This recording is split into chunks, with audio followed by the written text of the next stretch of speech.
start? Okay. Oh, I think she's waiting. No, I want to. Oh, yes. Okay, cool. Sorry. Hello, everybody. Sorry, we just misunderstanding. So we are Pick and Paul, Hilaire and I. We are based in Barcelona, and we have a startup that we help other startups gain organic visibility in social networks. And who are you, Caroline? Tell us. My name is Caroline Blinska. I'm also in Barcelona. So this is how I met you guys here in Barcelona a long time ago now. And I specialize in e-commerce stores, so helping e-commerce stores. So that's why we thought we'd get together tonight to speak about e-commerce stores. This is our second collab that we've done together, so it's exciting. So tonight we want to speak about 6 marketing ideas for e-commerce stores that are free. So we always like free stuff, so ways to actually market your business without needing to pay money. Yes. So, yeah, sorry, I was arranging the sound a bit. So yeah, first of all, I think we would like to introduce, more or less before you start with the marketing stories. We would like to know a bit more about yourself, Caroline. Like about what? Yeah, like no, not who are you? We already know, but like what do you do for people that wants to learn about marketing tools for online commerce and all this? Like where can we find you and everything? Okay, so I guess for me, I do all sorts of things. I do coaching, I do one-on-one work with people, I build websites, and I pretty much do it all. So the analytics side, the actual pay-per-click, it really depends what people are looking for. I've got a couple of things going on. I've got my main website, which is carolinebelinska.com. So it's just my first name, last name.com. And I've got a couple of things going on there at the moment because I'm just launching a new course. Because for the last few years, I've been really specializing in helping e-commerce stores one-on-one. But those are clients who can afford to pay a lot more money. So now I've put out this new course, and it's all about working in a really small group. There's 10 people per group, and it's still one-on-one with me. So we work together. It's almost like a mastermind. We work together, and I help everyone individually. I give them one-on-one help as well. Personal, there's two calls in there, 1 hour each, where we go over things, and then each week we go over everything together. So it was a way that I could put together a program for people who not starting out. So everyone that comes into it has to have at least have a website or have a product that they want to sell, and then we move forward from there. So it's not someone who's at the idea stage. It's really someone who has already got a website. Ideally, it's someone who might have been in business for a couple of months to a year, but they know that they can no longer try to do it all themselves because it's not that easy to just go out there and say, right, I'm going to take all these bits of information and put it together. You guys know I've helped you guys out with a few ideas along the way, and you know what it's like, how hard it is. You get in there and you think, okay, well, I'm going to be able to do this. I'm going to make it, work on my own. And you guys are great. Like you do, you can do a lot on your own, but you've also found that there's certain barriers along the way that you do need help with, getting advice from people that have done it before. And I know what it's like. I've had an e-commerce store. I've had other businesses. I know what it's like trying to get things done on the cheap. So that's really what this course was about, was getting the help to those people. And the reason why I decided to do it really was because I was working with big companies who were already at that 6 and 7 figure where they were earning really good money. And they're really at the stage of just testing things, finding out, those little tweaks, making things just a little bit better. But I actually love the startup world and helping you guys out with the Angel Hack last year, like that whole startup, people that are starting out, people who are passionate, they're in that stage of just passion and excitement, and they really want to make something happen. And I miss that because those big companies they don't have that same sort of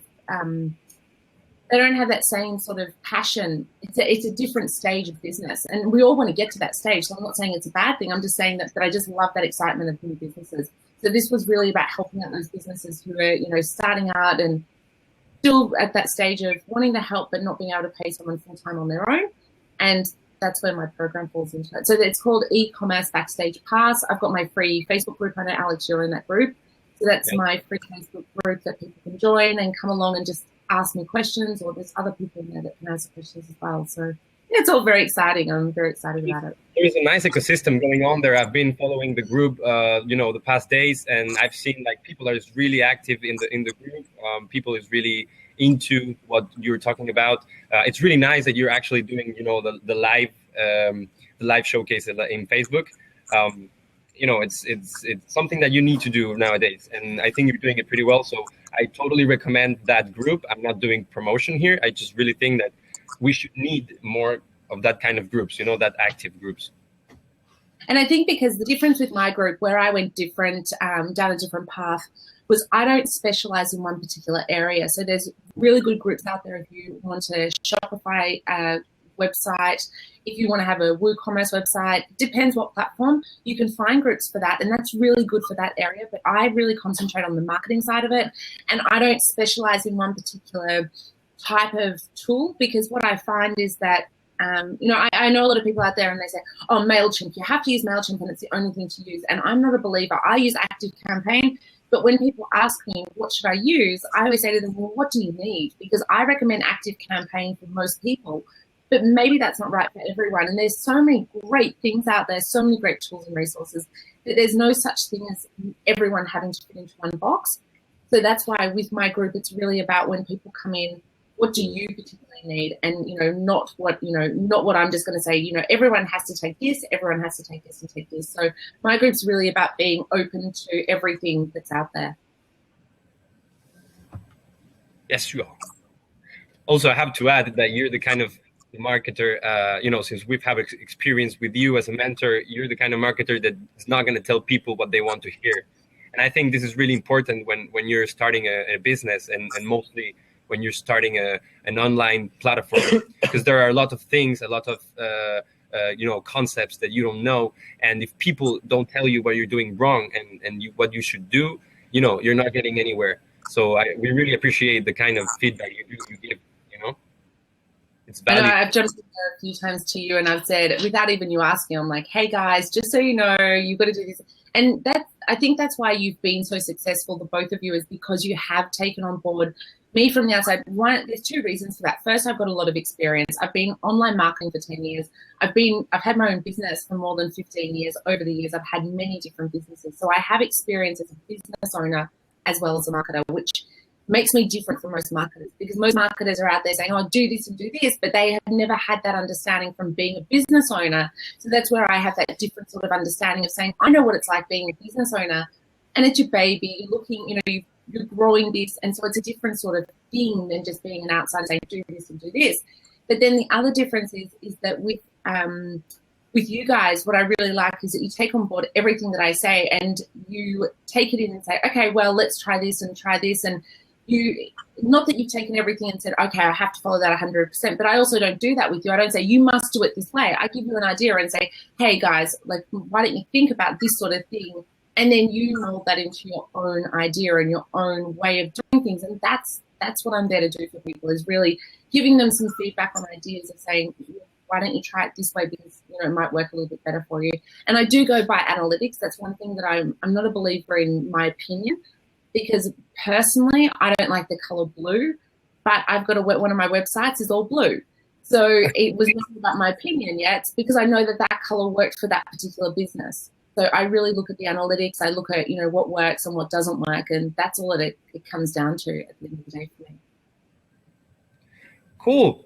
So just tell me, what level of audience do you think, regarding the tools you're going to give, are you going to give tools for people that are just starting from scratch, that they actually don't know anything about online marketing and online, e-commerce and all this, or is just tools for more advanced users?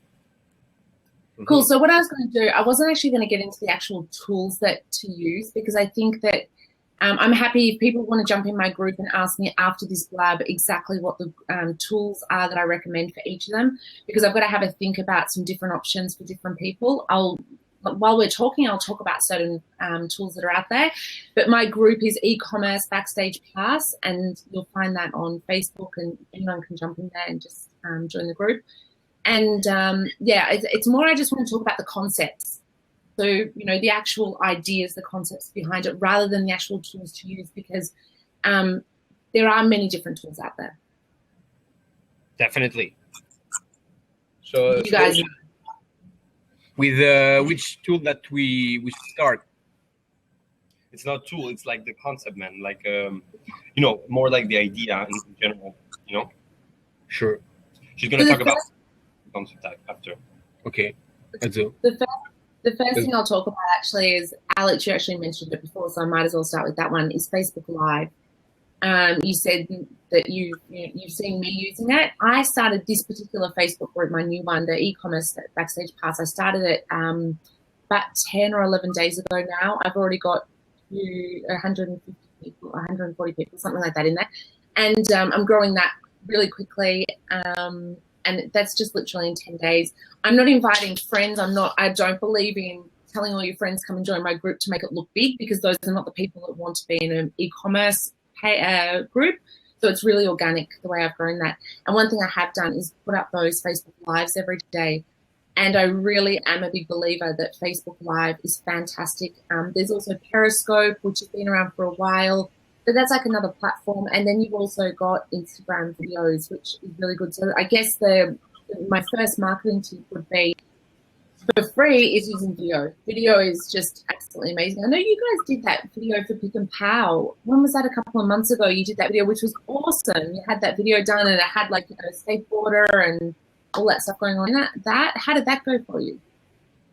It always works good. Videos is something that people should start to go into a lot more. I know it's difficult. I know it's difficult to talk to the camera. It's difficult to be fluent, but still, it's something that the people that are in the other side of the screen really appreciate, because they can actually see, how your idea works when you express it, and people want things really quick nowadays. So the video is the best option for people. To communicate is the best. But I think the two of you are absolutely hilarious, because I remember back when I first met you both, that you were doing those comedy sketches, and there was one where one of you was dressed as a girl or something, and you've got the other one dancing and singing, and yeah, there's quite a few funny ones out, and I love them. I thought they're absolutely fantastic. And you're lucky. Version 2 of it. Pardon? The version 2.0. We're gonna release it soon. You will know about it. Yeah, look, and video 3 or 4 years ago was not like it is now, and that's because it was too expensive to download videos. It just wasn't the same. Whereas now you can pretty much walk into anywhere. People walk into a McDonald's, a Starbucks, wherever they want to walk into. Any sort of hotel, most cafes, you can get video on the Wi-Fi. So it's not like it used to be, where you used to think, oh, if I put a video there, will people watch it? They're going to be scared that, or get offended that you're trying to make them download a video. Now it's like, yep, a video is just second nature to people. So I think you've got to make the most of it, because they're saying that by next year, 75% of business will come through from a video.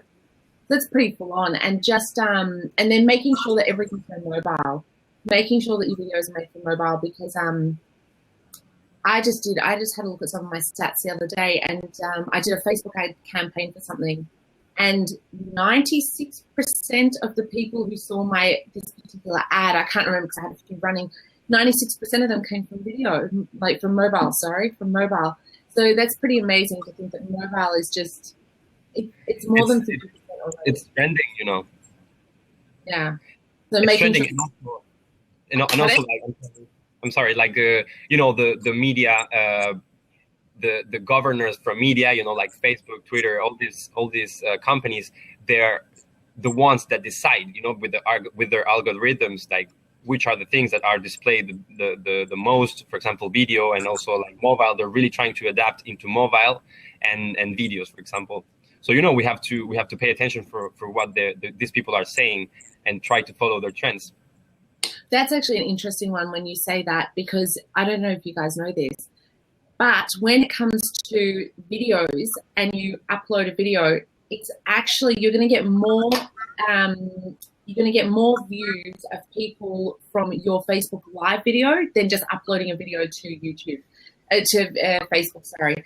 So all these people that think, oh, I'll go and film a video and then come and put it on Facebook, it's actually going to get you less views because the Facebook algorithm is always going to put priority onto a Facebook Live video. So I recommend using Facebook Live. It's going to get you more views than anything else. It's totally true. I read an article about it, and it says it's 100% sure Facebook is putting a lot more importance to live videos than to any other kind of video. So it makes sense because for them, they want Periscope and Meerkat to be gone. They want to try to outbeat them, so they're going to give priority to it, and it's better for them. It's better for them to have their own videos up there than it is to have a YouTube video there. Exactly. So definitely that would be. Sorry? I'm actually trying to we've talked about this, about, for example, the live video in Facebook, and I know you've been using it a lot, and we're trying to to check it out actually right now. Like, I'm trying to put it on my Peek and Pow fan page. Do you know where I can activate it? It should be activated. So go as if you're going to be writing a post, and then down in the right-hand corner next to the little camera, there's a little, on a mobile, it's 3 dots. I don't know on a normal. Oh, yeah. And then click on that, and it's actually in there. Do you have to pay for that? I don't know if you can you do it from a PC though? I don't know if you can do it. Sorry? I think we don't have it activated yet. Yeah, I think we have to pay or to subscribe some things, no? No, they were rolling it out, and I'm sure that everyone's now. Wait. No, yeah, it's not here. Anyway. I think because you can't do it from a computer, I think you have to do it from your mobile. I don't know if they. Okay. Okay, cool. Well, I'll try. So I'll give like an example for someone if you're trying to get business. So as much as I said use Facebook Live, I'll give an example. My example is setting up my Facebook group. And what I do is I post in my Facebook group on a daily basis, and I also do a Facebook Live each day. I choose a topic that's important to people. So because it's around e-commerce, I'll talk about a particular topic when it comes to e-commerce, giving some tips. I keep it 5 to 10 minutes. I came live from my meetup the other night. I talk about whatever I think is important at the time. I ask people in my group what's important.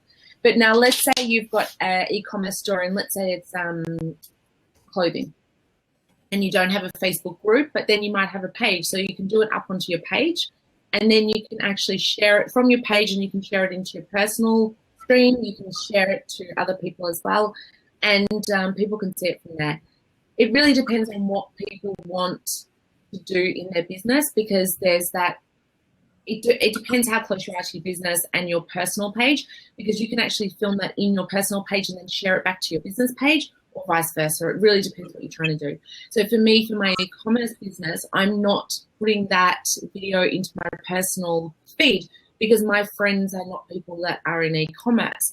And if any of my friends are in e-commerce, then I'll invite them to my page. And for the few of them that are in there in e-commerce, it's not worth it. So it really depends on what your business is. If you've got a clothing store, then it makes sense. For you guys, it makes sense because your business is very broad and you sell all sorts of things. So for you to actually put a live feed into your personal page makes sense, because people at some stage, all of your friends or family, whoever it is, will want to look at Pick and Pow at some stage, because there might be something out there for them at some stage. So it makes more sense for you to do that. Whereas for me, it doesn't make sense for me to do it. So it really comes down to the business. Totally agree. Sure, on that. Okay, so we talked about video. I would like to put like a little example, let's say, because e-commerce is really, really, really general, but I would like people to get it a bit into what an e-commerce is. Like, it's something really, really diverse. We already know, but we should try to get like an example of something that people are selling a lot. Like, for example, nowadays people are selling a lot of technology, like techie things. Tech.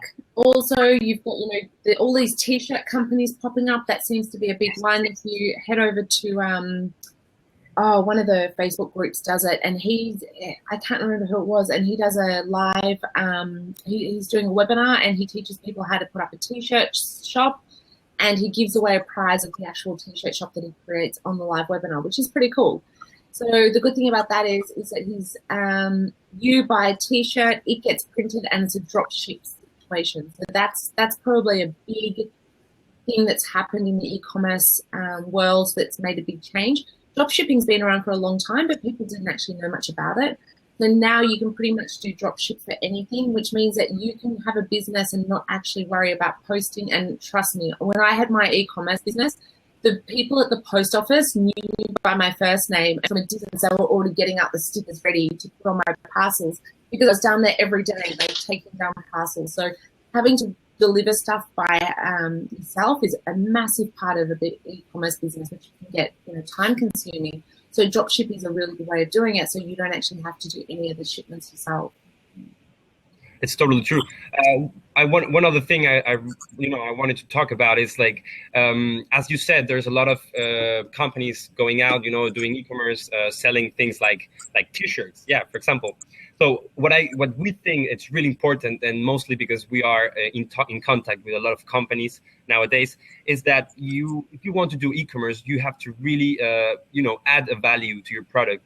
You can just sell t-shirts, but then you have to give something in behind the t-shirts.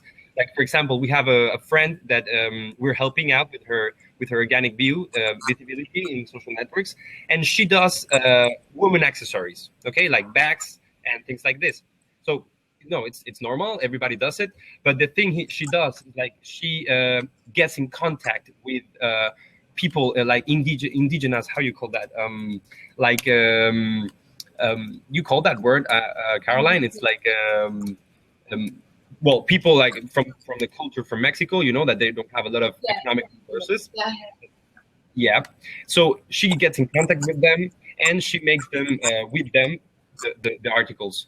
Not the articles, the products. So this gives value. This has an idea behind it.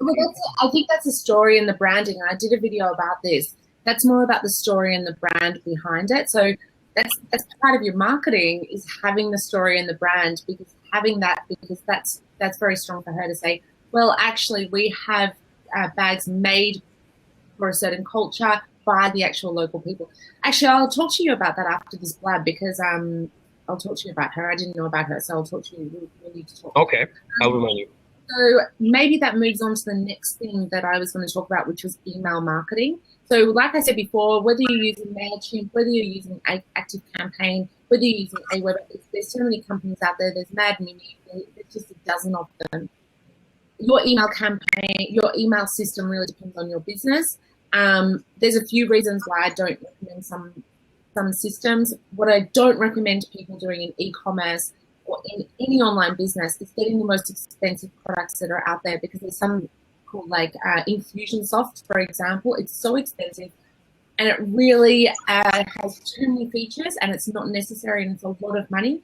And when you add up all the small little things you have to do, it becomes really expensive. So, there's ones that I say to steer clear of. But really, when it comes to emailing, you need a system that allows you to send out emails on a regular basis. And I don't think MailChimp has got a good enough system built into it for an email funnel, because I was actually just working with a client on her website. She's still with MailChimp, and I just went insane because I couldn't do what I wanted to. And if you're in e-commerce, it's really important that you do send out regular emails. Do you guys send out an email, don't you? Because I've seen... Yeah. We use MailChimp also, and we are like quite large of emails. So MailChimp is quite good because you know that there is a freemium part, and the free part allows you to have like around 2,000 people, 2,000 subscribers on your email list, and that's quite good, So we are quite happy. The only problem is, it's the general tool everybody helps. I mean, everybody works on, and we know why. It gives you the tools. It's free, but as you said, it's not the best tool for everyone. Okay, I'll give you an example of when it comes to e-commerce websites of how important it is to be doing it in a different way. So when you guys do your normal video stuff, your email stuff, you will send out just a general email once. I think you send it out once every couple of weeks, don't you? And you just send out an email, and it just has the general, this is what we've got for offer at the moment. However, what you really need when it comes to e-commerce is that you need a system, which is Active Campaign does it. And that's why I recommend it so highly, is that you need a system where you can send out an email to everyone, and it has, for instance, I know you guys usually have like 4 or 5 products or 6 products in there. And then what you wanted to do is to be able to tag people. So when they land on a particular page on your website, so on the email, let's say, for instance, you've got on that email, you've got a mobile phone for sale, you've got headphones for sale, and you've got a pair of shoes. Yeah, so you've got 3 really different things. Then what you want it to do is that when someone clicks on that link and they go through to the website and they might look at the shoes and then someone else looks at the headphones, you can tag that person and understand what they're planning on buying. Because the person who wants the headphones and the person that wants the shoes are 2 completely different people, but they're all coming to the same store. So then what you know is the person that clicked on the shoes, you can send them more emails like that, but the person that clicked on the headphones, stop sending them the pictures of the shoes. Yeah, because they're going to be different sorts of people.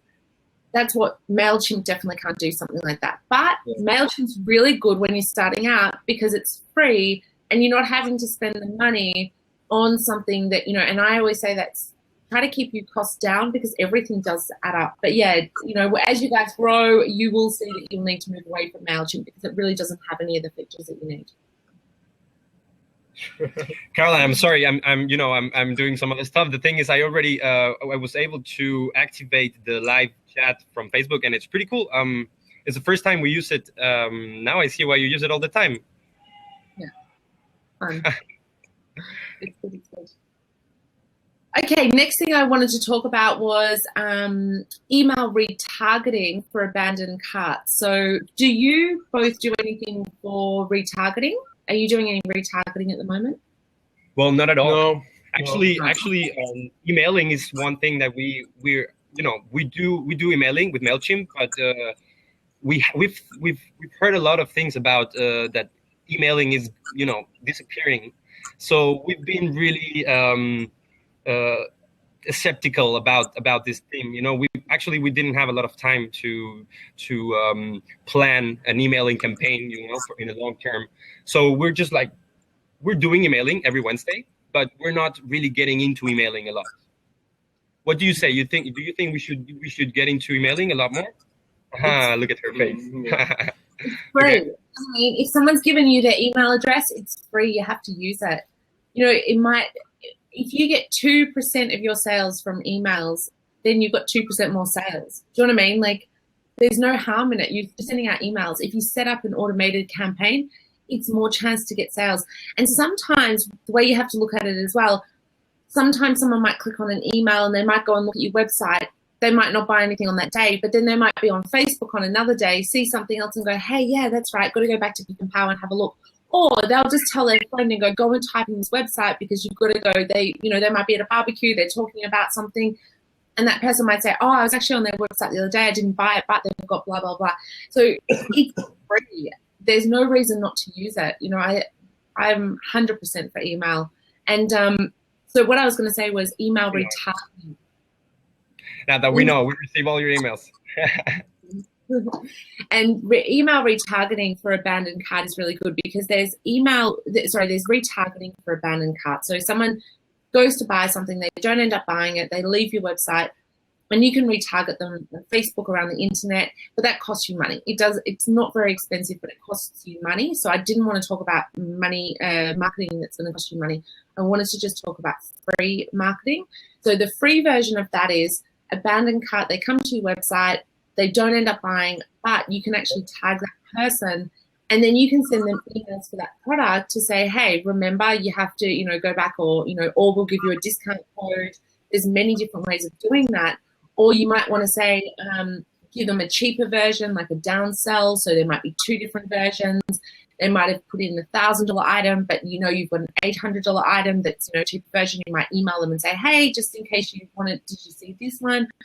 There's so many different ways that you can email them, but emailing on abandoned cart is really good. Again, this is why I don't like MailChimp because MailChimp doesn't do this. So yeah.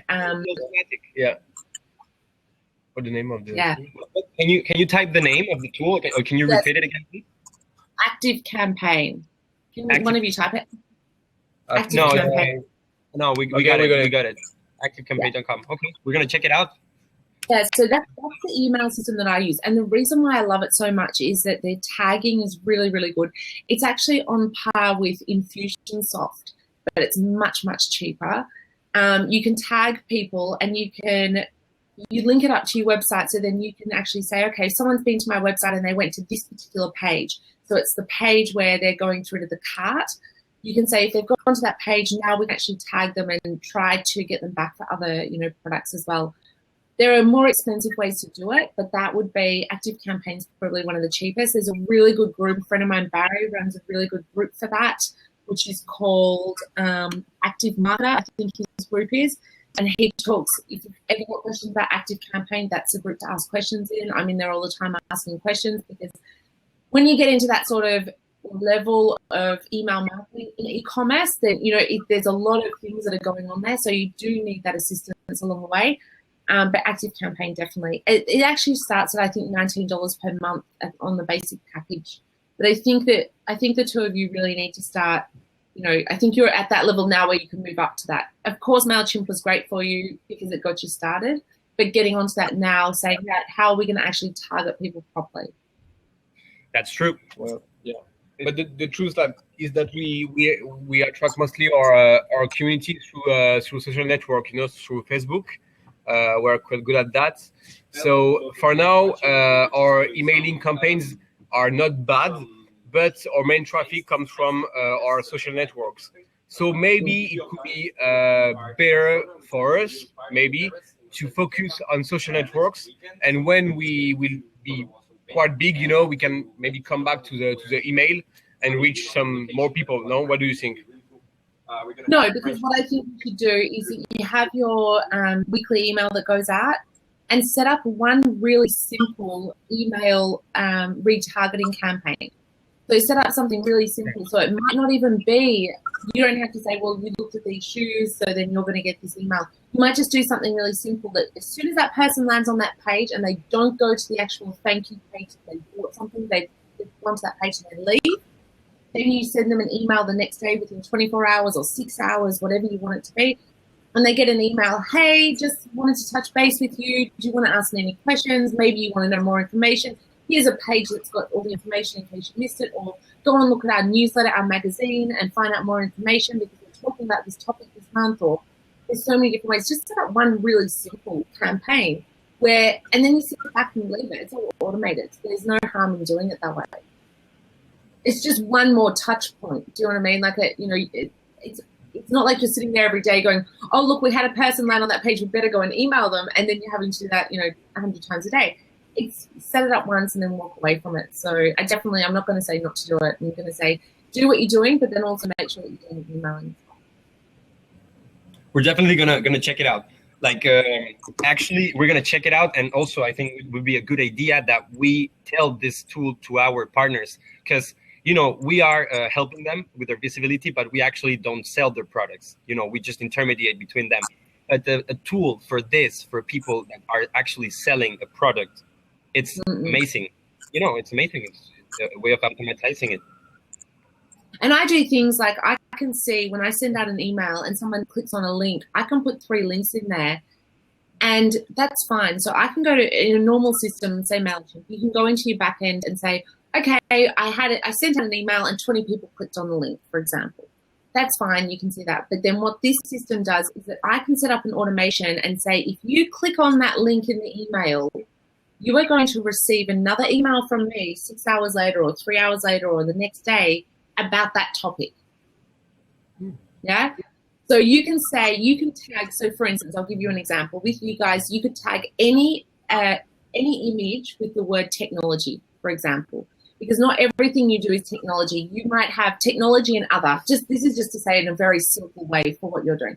You could have the tag technology, the tag other, and then you can tag every time there's an image with any technology, you put it down as technology, you tag it as that, and then what you do is that you've got an automated system that says, okay, anytime a person clicks on any link in our email with the word technology, they're going to get this special email, whatever it is. Yeah. Anytime anyone clicks any image in our email that says other, they're going to get this other email from us.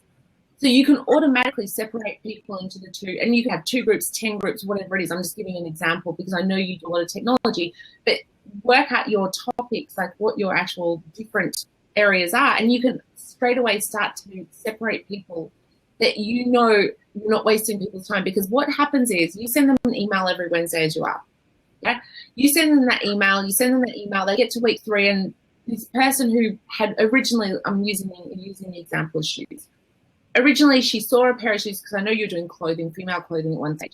Let's say she went to your website, she got something about female clothing, she saw that, and she didn't buy, or she did buy, and then she suddenly gets all these emails from you about technology, and she's like, oh, day 1, day 3, and she's like, oh, I don't care about that, and then she stops opening them. But if you know that she was looking at clothing and she didn't look at anything with technology, then you can say, I'm not going to send her any emails unless it's about clothing, or the technology part's going to be at the bottom. And you can start to change your emails around and say, only people who look at the technology stuff will have the technology part of the email at the top. The other people get this other information.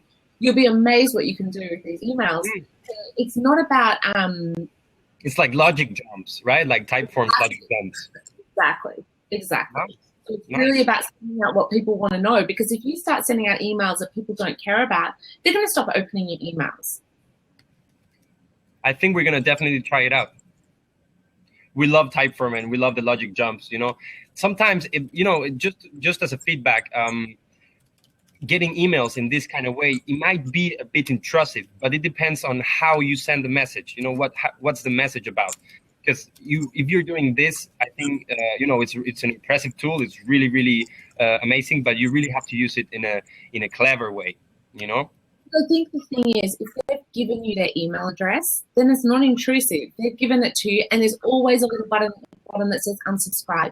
I've had, in all of my years, 10 years of doing business online, I've had probably 2 or 3 people that have emailed me saying, get me off your list, don't send me emails. And I'm like, there's an unsubscribe button at the bottom. You don't have to, they think that they're going to attack me and I'm going to get upset. And I see people in different groups say, oh, I got really upset because someone got angry at me. And I'm like, did you have an unsubscribe button? And they go, yeah. And I go, then they're just angry. They've got their own problems because we're not doing anything wrong. They pass on their email address.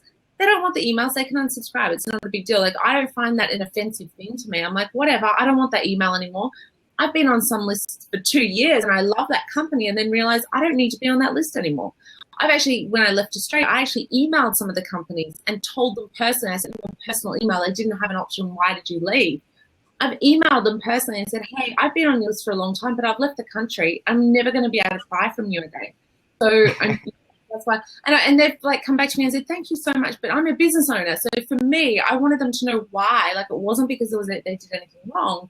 It was purely for that reason. But as long as you've got an unsubscribe button, people can't get offended. So you have to change your mentality when it comes to that. Don't sit there and think, oh, I'm upsetting people, because you're only upsetting them if you stole their email address and they didn't ask for that email. Otherwise, they don't have to open it or they don't have to be subscribed. They can leave it anytime. I think it just gives them sometimes that it's not that they're angry about you sending them emails, but it's just like the idea that when they see that what topics they were watching, and then what I mean, stop. Do you know how many people did I tell you guys about the actual retargeting, the paid ad that I did when I went around and I had this ad, and it was a photo of me coming from behind a wall and I was waving to the camera and I wrote, yes, I'm following you. Would you like to do this to your clients as well? And people were coming back to me going, what the hell? People didn't even realize that these ads were following them. I had people saying, what do you mean you're following me? And I'm like, you went to my website. And people still don't understand that they're getting your ads because of the fact that you've actually tagged them that way. So, and the people that know, and if they get upset, I always laugh when people say to me, I hate it that Facebook shows me ads based on what I like. I'm sorry, you want to get ads on things that you don't like? I don't understand how that's actually a better thing. You're going to get an ad there. There's that box that's there, that's going to show an ad. Whether you like it or not. Right. You're going to get ads anyway, Exactly. And the thing is, if they're on your email list, why not get an email that's actually got something in it that they're actually going to be interested in, rather than stuff that they're not interested in? That's the way I see it. It's pretty valid for me. Yeah. Yeah, right. Okay. So Cool. the next thing that I wanted to talk about, and I know you guys have got your magazine, but I wanted to talk about doing guest posts on other people's websites. And I spoke to you guys about this a while ago. Have you been doing that at all for your business? Have you been going out there and getting your name out into other magazines, other technology websites? Yeah, but what do you mean? Like to contact them and try to work some synergy with them, or you mean like active comments and I'm just blogging for them. So going to them and saying, hey, I've got, I can write you an article about XYZ. So getting and have the article posted on the other magazine. Yes. Well, actually, we haven't done it before. Hilaire he did it once. For a French magazine, and basically he was invited to do it. He didn't go and ask for it. Actually, we never thought about doing that, man. They ask. They ask you for you to write. I know, because he's a good writer, but he doesn't. Now Bro. Well, if you're a good writer, then you need to go to more of them. You need to go forward to other magazines and say, we didn't know you could do that. I'm sure I spoke to you about this because we were speaking about, remember last year you had that French magazine that you were hosting there at the office? I'm sure I spoke to you about it at that stage because I was saying, oh, that's great because you can actually get in front of on other people's platforms. I'm sure maybe because we've spoken about so many things, you're probably overwhelmed. Yeah, many things to talk about. But definitely, I think you need to go forward and get yourself on different platforms.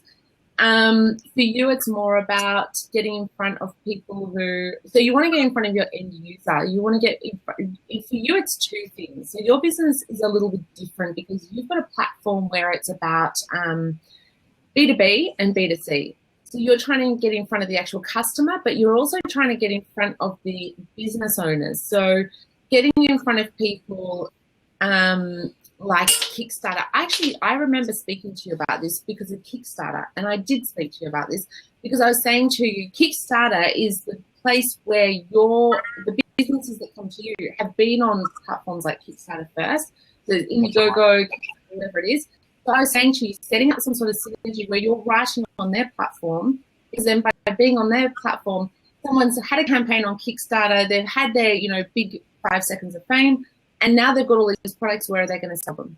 So then they can come forward to you. So if you're if you're on platforms like Kickstarter, Indiegogo, all of those ones, and you're putting articles up there talking about why, and for that, in that reason, I would talk about it from a business aspect, like why your platform is so good for them as a business opportunity and how it will help them in business. The fact that you're a free platform, they don't have to pay any money up front. The fact that they have a network of people, other people just like them, that are also selling products. So if everyone promotes it, then they're going to get a lot more exposure. Then you want to talk about how you're also going out there and promoting it on behalf of them. There's all those different aspects you can talk about. But being on those platforms, I think for you is really good. And then you've got the other side, which you've got to get in front of the consumers. So you've got to find the places where people are reading different, Medium. Facebook has got their new blogging platform. LinkedIn would be really good for you because you want people with money at the end of the day. It's one thing to go and chase people that just love technology, like looking at technology and like thinking that they're going to spend the money.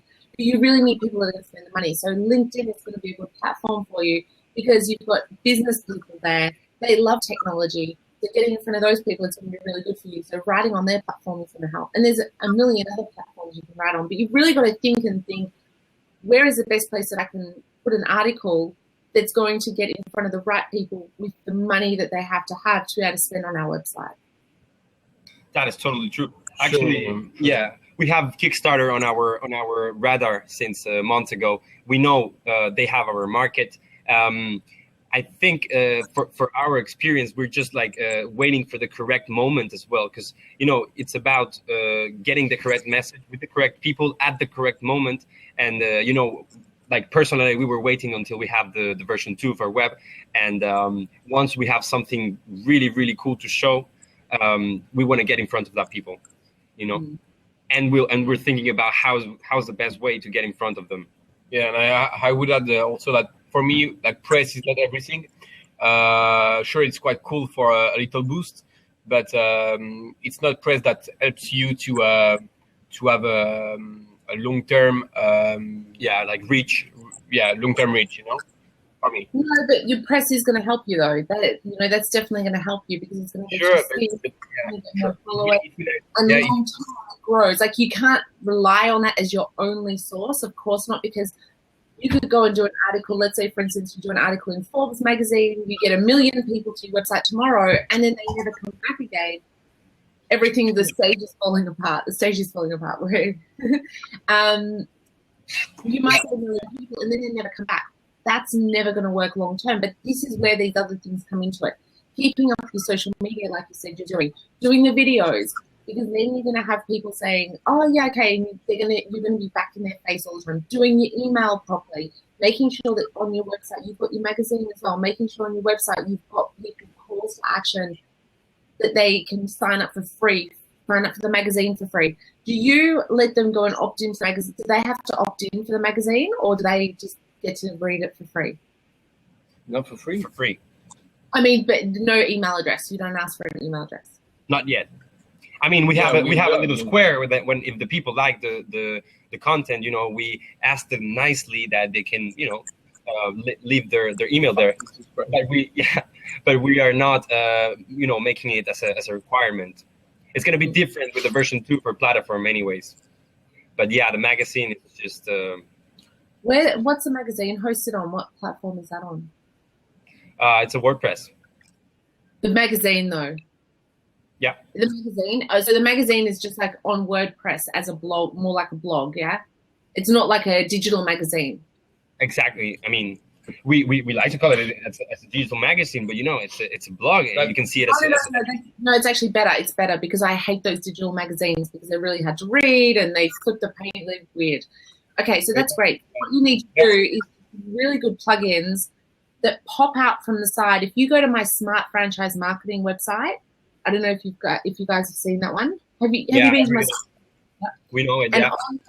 On the podcast page, on the page for podcasts, there's a little up in the top right-hand corner. There's a little green tab, and it says on there sign up or something, Black Book. When you click on that, it slides out. But after a certain time period, it actually slides out on its own. And when it slides out, it says put in your email address here. Yeah. So, and it has an automatic timing on it, so it can actually pop out after a certain amount of time, or it can be that they just click on it. And something like that would be really good for you. So it's not a pop-up that comes up in the middle of the page, because if it comes up, the problem with those, I love them. The pop-ups that come up in the middle of the page are really good. However, if someone's in the middle of reading an article and they've only been on your website, if you set it to 5 seconds, 7 seconds, someone lands on your website and they don't want that pop-up, they cross out and they can never get that pop-up again. Okay? Not saying pop-ups are bad, because pop-ups are fantastic, but I think for the magazine, there can be other ways. You can have a pop-up as well, but what I would suggest is having this little tab that I'm talking about. So after a certain amount of seconds, slide out from the side. If they're reading an article and they don't want to fill it out, they just push the button, it goes back in, but the little tab stays there. So at any time they can be reading and it stays on the same part of the page. It never scrolls off the page. It stays static. And then they might go down further and go, you know what, I am going to sign up right now. And then they can sign up. So I think for the magazine, I think that would be a good way for you to get sign-ups. Super cool. We've been using SumoMe for our platform, actually. And there's a funny story with us, because we were, kind of in a discussion between using it or not. And we were using this it's not a pop-up, actually. You land on the page, as you said, it waits like 5 seconds, and then it gets you to like a second top of the page, like a different part of the page. You know what I mean? And yes. I saw this really intrusive, but Hilaire said that it was not. So you said, okay, let's try it. And we tried it for like 1 month. Like 1 month, and we got a lot of conversion. Yeah, it was actually working, and I was super amused. Like I couldn't believe it. Look, I love pop-ups. If I look at my statistics of how many people sign up on a pop-up, it's unbelievable. It's crazy. Yeah. And all these people that say to me, pop-ups don't work. They're crazy. They don't, just because, and they use it as, oh, but I don't like them. It's like, I don't care what you like. I don't look at what I like. I look at what actually works. It's like, I don't like all pop-ups. Sometimes I cross out of it and think you're actually annoying me, and other times I fill them out. So it's just because I sometimes fill them out and not all the time doesn't mean that they're a bad thing. Yeah. But I just think, the magazine sense, I think something like that would work really well. I think Sumo Me does something like that where they've got a side tab. I don't know if it's on a timer though, but I think they've got something like that. We're going to check it out again because they've got a few different options when it comes to sign up options. We're going to check it out. Hilaire is the specialist on this side. He loves pop-ups as well. I don't like them. I think they don't work, but now he proved it. He proved he's right. So, I have to. You are the perfect example of my clients that say that. My clients that say to me, they don't work. Trust me, they don't work. And it's like, well, you go and test it and then come back to me and we'll talk about it. And then, it proves itself every time that it does work. Like, no one's ever said, oh, yeah, I've never had a conversion in 6 months. It just doesn't happen. Because some people are going to sign up to it. And as long as you've got a little cross there and it says to people, you don't have to sign up, there's no problems with that. I don't find things offensive. I just think that it can annoy, like I can get annoyed by some pop-ups. Doesn't mean I'm offended by it. I just go, I don't want that. But yeah, I think that sometimes as business owners, we get a little bit too worried about offending people rather than saying, well, you're on my website, take it or leave it. It's, I really don't care. And all you want is the people that are going to love what you do. That's all you need. You don't need all those other people. That is true. Yeah. And there's people that's going to like what you see. So yeah, you have to put the tool there. I have a question for you, Caroline, because we have had some trouble with our CMS, for example. So you probably have a lot of experience with CMS. Is there one that you recommend, like all the time? No. What do you? So we use WooCommerce. What's been the problem? It's shit. We don't know. We've read some articles about WooCommerce, and they say that when you plug in WooCommerce into a WordPress, and you have other several plugins and some HTML, for example, it starts to have problems. Like for us, it has given us like 60 seconds of charging when you're landing the web. Sometimes it lasts like a lot of time to charge, and we've read that it might be WooCommerce. We're not sure actually, and we're thinking about changing the CMS. Yeah, so you've got a different, because you have a lot more going on there that than normal website, than a normal e-commerce site. You've got the situation where you have got your social buy options. You've got to worry about the fact that do you have like the certain number of sales per? No, because we don't sell on the. Yeah, which is redirect. But I think we need like a scalable, a more scalable CMS than WooCommerce. Yeah, the truth is that WooCommerce it's perfect to start your e-commerce, and it's perfect also if you have like a few products to sell, meaning between. That's not true. I've got a client of mine. I have set up his website 3 years ago, and it's still running perfectly. He has 7,000 products running on his website. So don't tell me that WooCommerce needs is only good on this. Yeah, 7,000. 7,000. So I've put in a special system that brings in from he's got 2 wholesalers that he imports from. And I've put in a special fee from the 2 different wholesalers so that every day it's updated one's at 5 p.m. and one's at, I don't know, some other time. And it updates the number of stock that each of them has on the website. But then I have a question. He had to upload every single image on his own. So every image has been uploaded. But then the actual back end, the number of products is all integrated into WooCommerce. 7,300 and something. So it's definitely nothing to do with your number of products. There's something else going on there.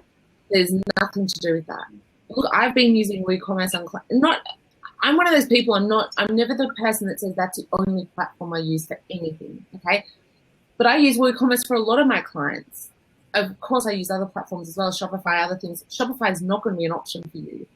You need something, because you're not selling anything. You're just diverting people off. So it would be ridiculous for you to pay for Shopify. It just doesn't make sense for what you're doing. I still think that WooCommerce would be the best platform. I just don't know, because like building websites, like there's so many different things going on in the back end. And I know that the two of you have had a few different people come along and help you on your project. So then the problem is if you've got one person doing some sort of HTML, remember HTML is a language. Inside that, there's many different ways of speaking. So then you've got one person putting in one code, you have another person putting in a different code, nothing's speaking to each other properly. You might have a plugin that doesn't need to be there.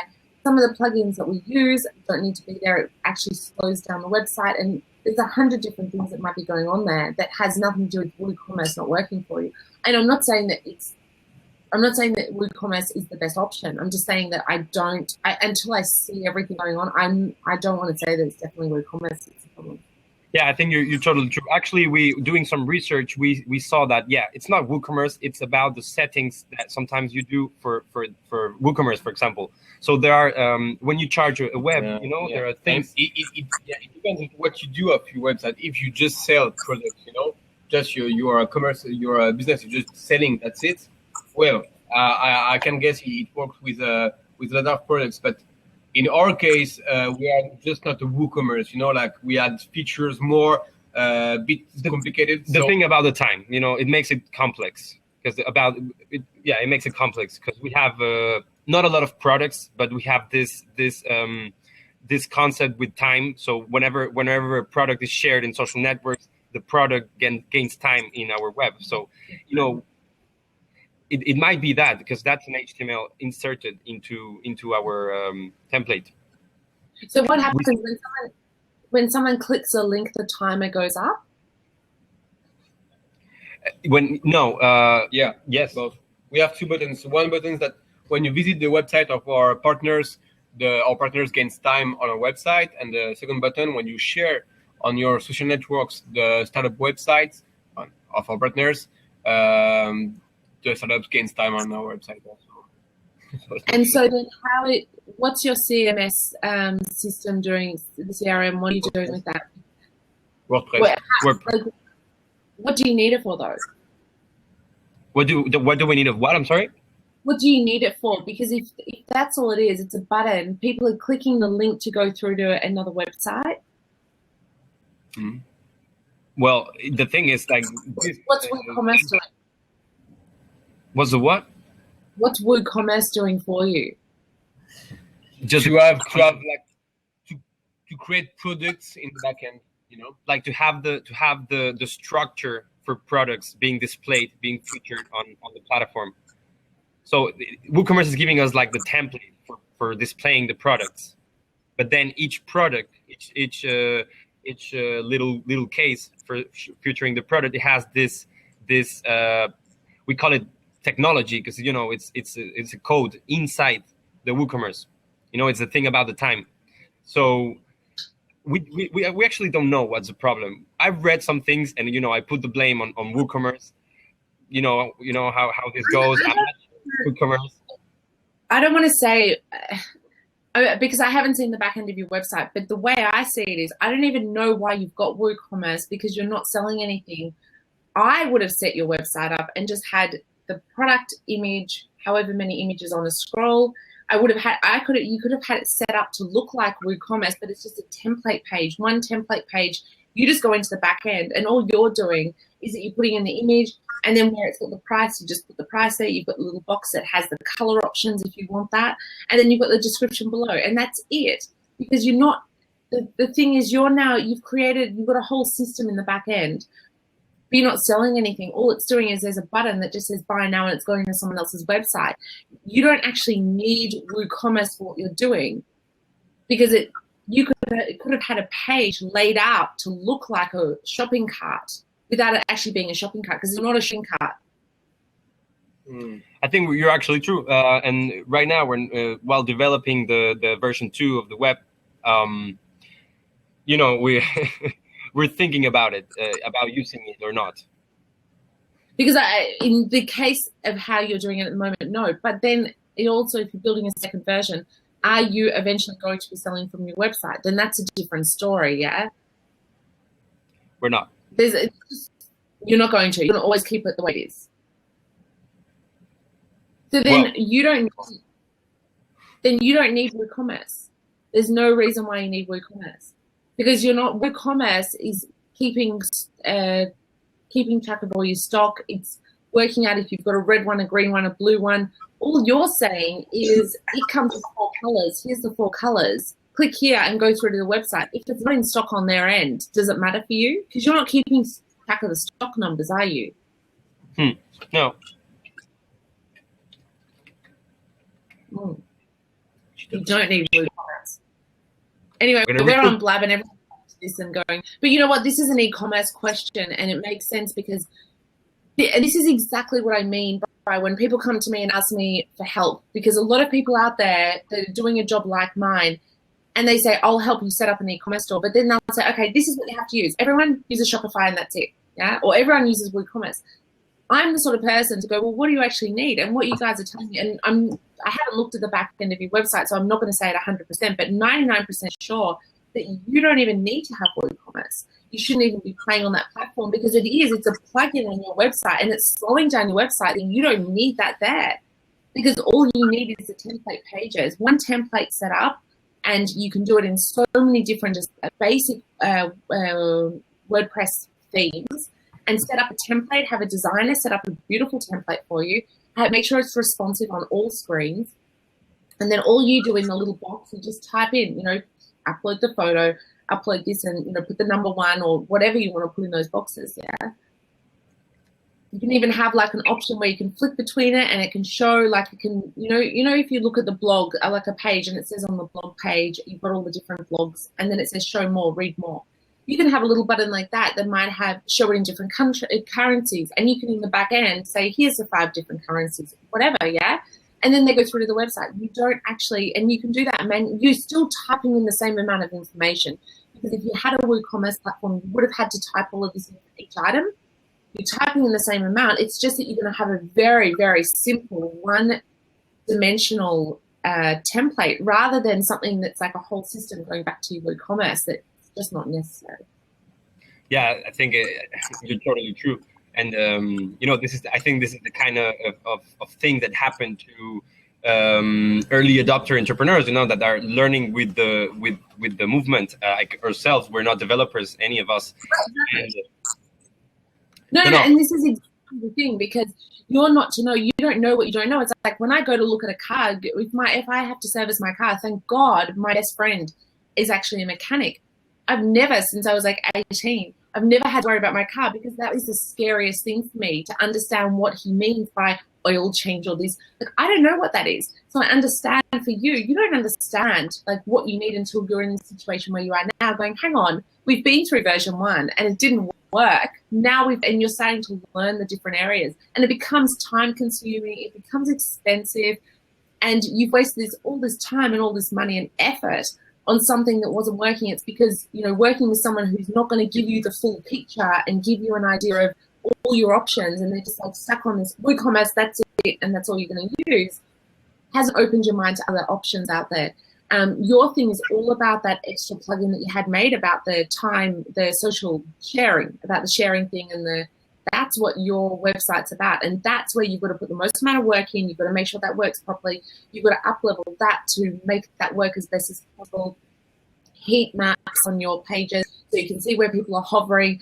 Heat maps would be great because then you can see, is someone hovering over the share button, or are they hovering over the other button? Like, you can start to see what they're doing and how long they're spending on your website on different. Do you use any specific plugin for that? There's a few of those. Google has a really crappy one. You can actually look in Google Analytics, and they've got heat maps, but they don't work very well. Crazy Egg, I think it's like $50 a month or something. There's so many of them that are on the market, but Crazy Egg would be where I'd start from as a option. And then you can actually see on the heat map. Sumo May has it. Sumo May has it. Okay. Yeah. I think we're going to try. What about Pixel to get tracking from Facebook and all this? Yeah. So you should have your Facebook pixel on there. You should have your Google pixel on there, and you should have. I use Perfect Audience. So when it comes to, we were talking about free marketing, but I'll bring this up now. When it comes to the tracking pixel, it's really good for retargeting. When it comes to e-commerce stores, the difference of them are Facebook pixel is only doing your Facebook. Google is doing all the Google platforms. Anyone who does Google ads on their website, and they're doing YouTube as well. Now, I use another one called Perfect Audience, and the reason why I use Perfect Audience is because with Perfect Audience, you actually can you can do all the Google platforms, and you can do all the Facebook advertising as retargeting as well. Okay, so Perfect Audience does all of that. The only thing Perfect Audience won't do for you is YouTube. So you need to have the Google Pixel if you ever want to do video ads on YouTube or any sort of ads on YouTube. So you need to have the Google Pixel. You want to put those both on. So I always recommend put all three of them on. Put on your Google, put on your like Perfect Audience, and put on your Facebook one. So then, because what it's doing is picking up all the people, and then you can actually target them. Whether you do the advertising today or not, it costs you nothing to put the pixels on. Put them up, and then 3 months from now, if you want to start retargeting people, you can, and it's actually targeted those. It's That's cool. Yeah, we're already checking it out. Now, my other, so we'll just run through this. We've been going for an hour already. Let me just run through. The next thing I was going to say was competitions. I just did for a client of mine. I've got a client of mine. She sells. She's got two parts of her business. She takes photos of horses, equine photography. She's based in the UK, and one part of her business is she sells the actual images, the photos, to people who want the images. And she also teaches people how to be equine photographers, so teaching them the business side and also how to take photos. So she's got the two different parts of her business. We did a competition for her last week. She spent, I'll tell you the exact numbers if I can remember, she had 106 people sign up for the competition, and she paid 130 pounds. What's that in euro? Like about 200 pounds, 200 euro, something like that. Something. And we got her those leads based on the fact that we did a competition. She was running a new course, and we said sign up, and you can win a place in this course. And now that we've got them all on the email list, we actually target those people. We've been emailing them more information about signing up for the course. We're giving away a course for her, like one of her courses. It means I'm not going to sign up for it because I'm not an equine photographer, so I'm not going to be interested. It's going to be very specific. So don't give away an iPad. Don't give away an iPhone. Give away something particular to your business. In your situation for you guys, it's probably not the best idea because for you, you would have to give away something like an iPhone or something, and it doesn't mean that you're going to have more people. But then again, you give away something that's quite, unusual, techie, something that's quite unusual. And if you get those sort of people that are interested in that, then they're more likely to be the ones that will be interested next time when you've got something to promote to them. So you've just got to be wary of how you actually run your competitions. The competitions are great, and you don't have to. So in her case, we did it as a paid ad. But then what we also did, we ran it 2 ways. She had 106 people sign up on the paid Facebook ad, and then she also ran it privately, and I can't remember how many people signed up that way, but we didn't make a big deal of that because it was mainly about the advertising part. But she was also promoting that through her own networks. Here's a competition. We had a page on our website. Sign up for this competition. It costs her nothing. You can tweet it out. You can put it on your Instagram. You can put it on your Pinterest. You can put it everywhere. Yeah, and let people know that you've got a competition and get them to sign up. But like I said, you have to make sure you're giving away something that's specific, that person is not going to be just signing up for the sake of getting an iPad, because that person is not the person who's going to be an ongoing client or customer to you. So competitions are fantastic. Yeah, we've seen, actually, we had a bad experience. We did one competition one time, and we were raffling one of our partners' products. It was like a speaker, a waterproof speaker. And, it was good because we got people to participate, but we didn't do it well, I think, the communication. So it didn't went as we expected. And then we had a couple of ideas from one of our interns.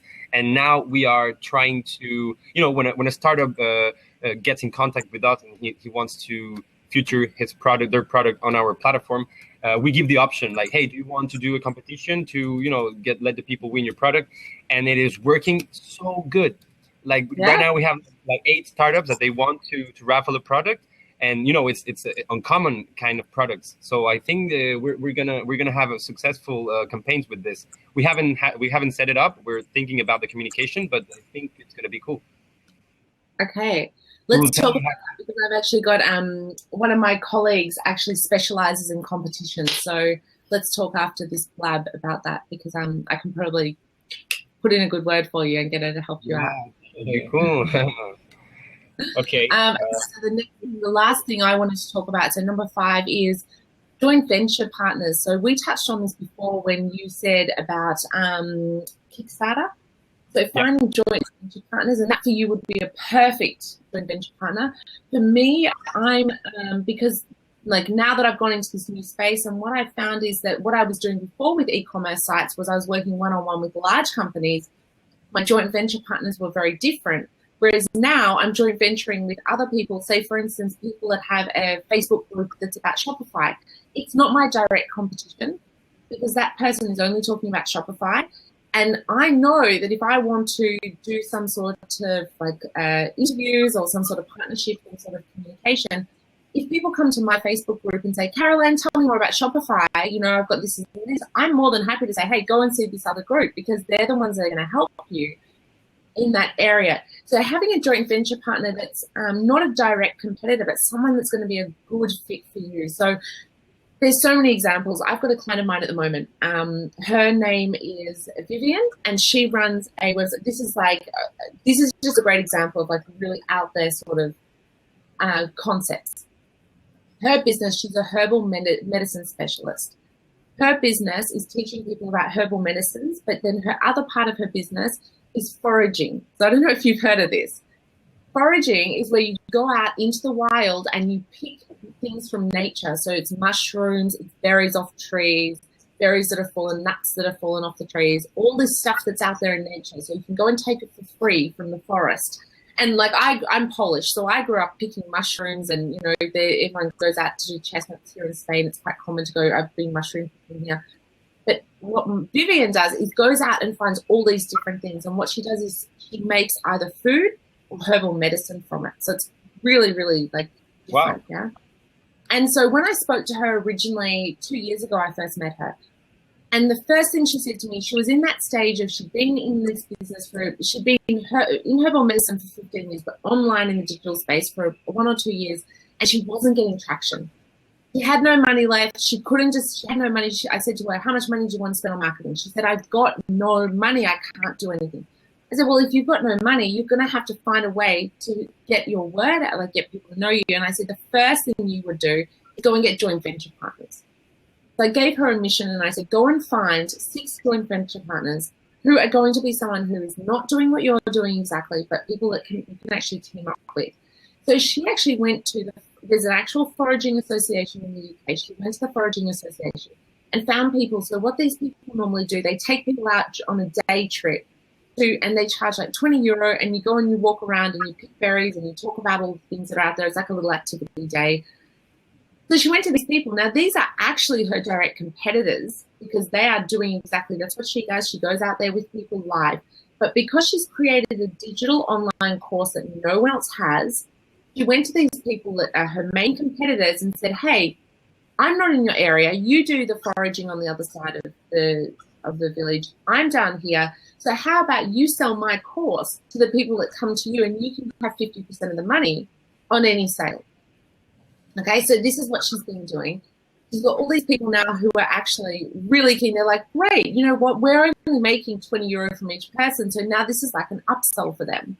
It's not a direct competition because they're not making a course. So it's great for them. But then the other side of it is, just recently she was listening to the radio and she came across this woman in London who has, I've got to find her name. I can't remember the name of the business.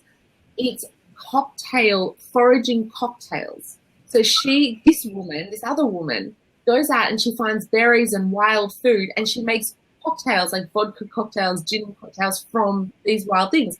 But her brand's like this beautiful, glamorous, and it's very posh and very elegant. And she actually has these like cocktail parties where she invites like people come, they buy tickets and they come and learn how to make it live at her events. And she has like 20, 50 people come live and make cocktails. She's got a beautiful cocktail book, but it's all about the wild nature stuff. So then here's Vivian doing her herbal medicine and food. You've got this woman with cocktails. So now they're a perfect partnership. Exactly. And it's, you know, you have to find, you've got to think outside the box of like, what are you doing? Who can you actually joint venture with? Who are people who have got your target market? So you've just got to think who's got your target market. Another example, I had a client of mine, she was a beautician. We got her to go forward to some of the car places where she had very elegant, a day spa. This is back in Melbourne. She had a beautiful day spa. She went forward to some of the like Mercedes, BMW, and went down there and Audi and that, and said to them, how about you give this gift basket to everyone that buys a Mercedes over the price of XYZ, yeah? Because these are expensive cars. They've got money. They're in the area. If you're buying a car, you're buying a car in that area because your house is near there. She only went to, you know, she worked in a very nice area. And she had a gift basket, and inside was like a few lotions and a voucher. Come in and see us, and it's $100 voucher. And she told me I was crazy. She's like, I'm not giving away that much. And I'm like, if they don't come in and use the voucher, then what's the big deal? And if they do, and they're driving around in this beautiful car, they're more likely to come back if you treat them right. Her business skyrocketed. Like, you have no idea, because she joint ventured, and the car yard loves it. The, you know, not car yard, it's like the actual nice car shops. Yeah. They love it because they're giving this beautiful gift basket with, and it cost her next to nothing. It was a couple of moisturizers that she sells she buys wholesale for $10 each. So it's like $20 in the basket and some cellophane, probably $30. If they never use the voucher, who cares? If they do, she had room for them anyway. And she's just had a client that now will spend, her average client spend was like, I think it was like $4,000 a year. She's now got a $4,000 client from doing that. Yeah? So you've got to think outside the box. That was a car yard matching up with a beautician. So how can you find someone who's got your audience? That's all it comes down to. Who are the people that you're trying to sell to, and what do they like to buy? And how can you go and find the people that they buy from and get in front of those people? We got a Lair for that. He's a good actor. I'm gonna use it for that. Yes. Exactly. We need to go back to the videos. That's it. Yeah. I love your videos. Do more videos. I used to share them with all my friends. I'm like, you gotta watch this. This is hilarious. Oh, come on. Really? Yeah, I love them. I love them. They're fantastic. We're gonna go back. We have a different idea this time, and I think it's gonna be a lot more. I don't know how to explain it. Like easy to watch. It's not about products. It's just about experiences. You'll see. We're preparing it. I'm excited. So the number six free marketing idea is pick and pow. So do you want to talk about how it would be if, you know, people want to market their products on your website? Yeah, sure. Hilaire is interested about it.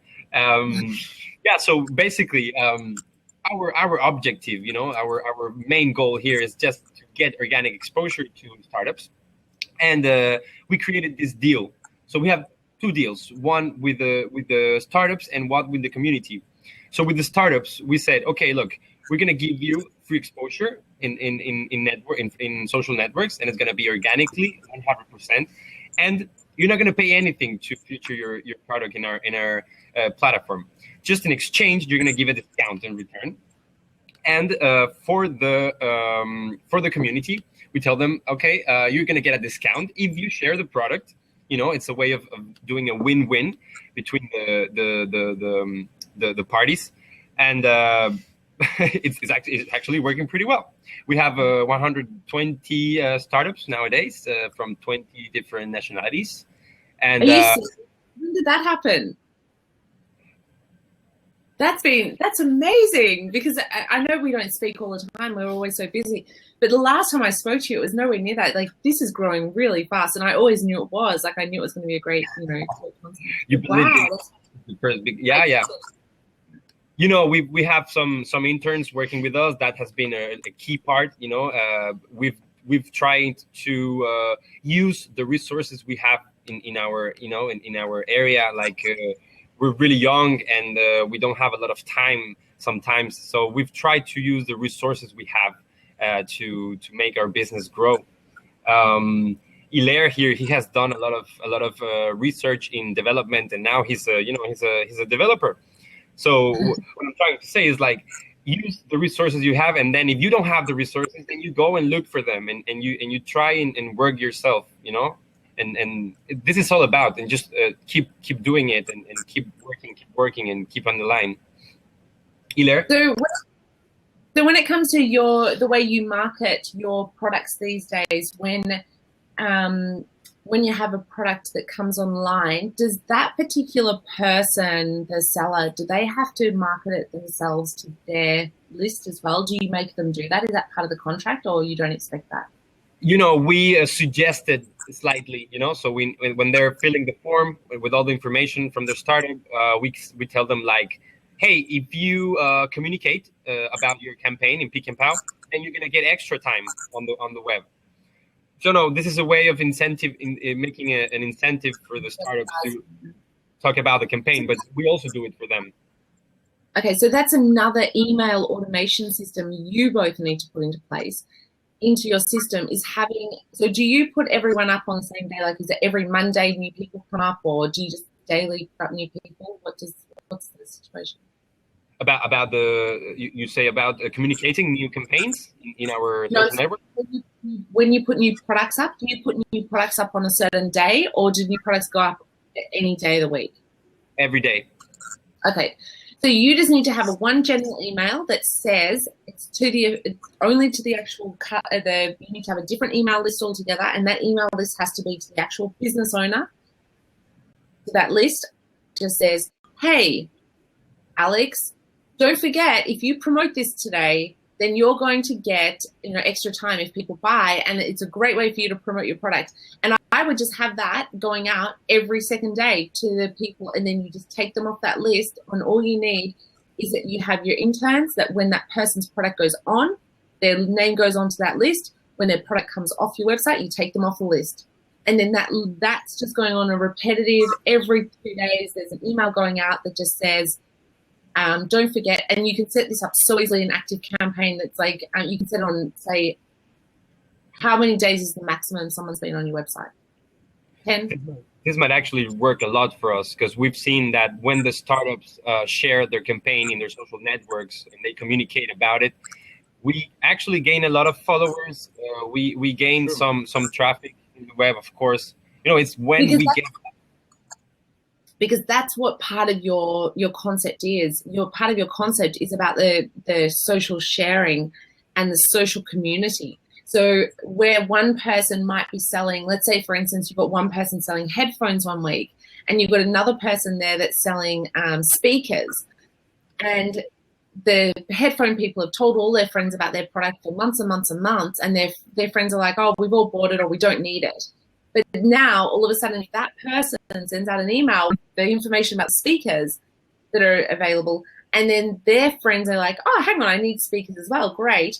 And then the speaker person is sending out about the headphones, then they're all sharing, and it becomes like it's a sharing community. So I think that if you had an automated email that goes out, say it's over a 10-day period, every second day for 10 days, they get an email, just the people that are actually sell the businesses, and it says, hey, don't forget to share this on your network. We've seen, and if you've got those numbers, then that's great. We've seen an increase of 500% if everyone that's selling shares at the same time, then we see a huge increase of this percentage. And you can see on your stats, every time someone shares, that. So I think that you need to... We're going to give it a try. We're going to give it a try, actually. You can do that immediately through MailChimp. So you don't even need to change the active campaign. You can set that up through MailChimp just as a normal automation without changing over. So at least that will make a big difference to your business. Okay. I'm gonna have my developer work on it next week. No. Someone's Awesome, Caroline. Great tools as always. We almost have to go. We should do it next month, maybe. Yeah, cool. Let's do another one. I'll find out what everyone's asking about in my group, and if anyone's got any questions after seeing this, and maybe there's another topic we could talk about, I'm happy to talk about anything. Okay, great.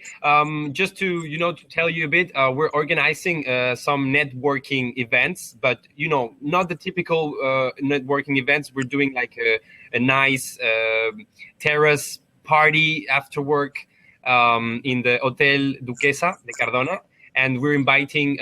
As lately, we're really into the French ecosystem, the entrepreneurship ecosystem, and Hilaire here, he has some contacts with La French Tech.